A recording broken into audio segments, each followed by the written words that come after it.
Have you ever felt like you're behind? Like others are getting ahead while you're being left behind?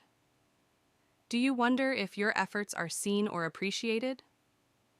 Today, I want to talk about Matthew 20 and 16, which reminds us that in God's eyes, the first will be last and the last will be first. Matthew 20 and 16 says, "So the last will be first and the first will be last."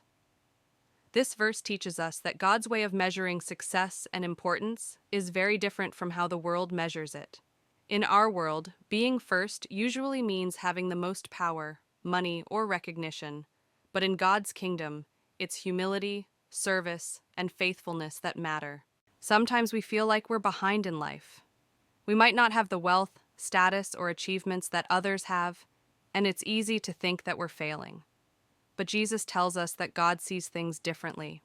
Even if you feel like you're last by the world's standards, you can be first in God's eyes if you live with a humble and kind heart. In Matthew 20, Jesus shares the parable of the workers in the vineyard.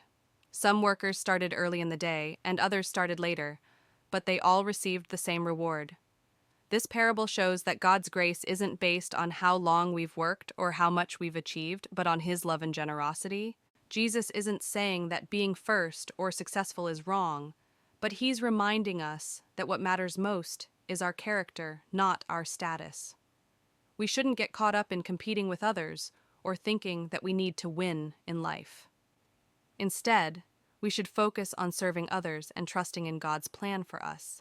When Jesus says the last will be first, He's showing us the value of humility. Humble people don't seek attention or try to elevate themselves above others. They serve without expecting anything in return, and God honors that. Humility is a strength, not a weakness.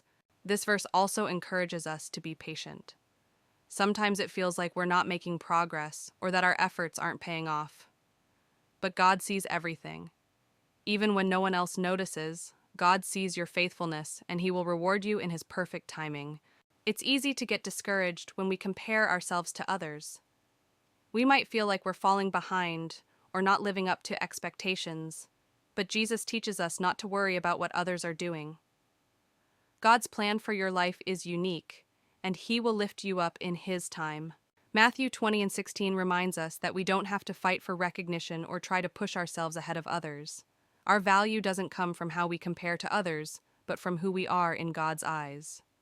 Focus on living with love, humility, and faithfulness, and trust that God sees your heart. This verse is a message of hope for anyone who feels overlooked or forgotten. In God's kingdom, those who feel like they are last will be lifted up. You are not forgotten, and your efforts are not in vain. God sees you, and He has a plan for your life. Finally, trust that God's rewards are greater than anything the world can offer. Even if you feel last right now, keep living with humility and love, knowing that God's timing and grace are perfect. The last will be first in His kingdom. As you go through your day, ask yourself, am I living for God's approval or the world's approval? Remember, in God's kingdom, it's not about being first or last by worldly standards. It's about living with a humble heart. Let's take a moment to pray. Dear God, thank You for reminding me in Matthew 20 and 16 that the last will be first and the first will be last. Help me to stay humble and not compare myself to others. Teach me to serve with love, knowing that You see my heart, not just my position. When I feel overlooked or unimportant, remind me that Your grace is for everyone.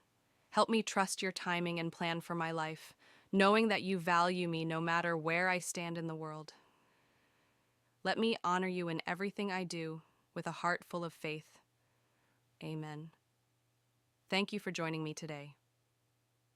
I hope this devotional has encouraged you to live with purpose and trust in God's perfect timing. Have a wonderful day on purpose and with purpose.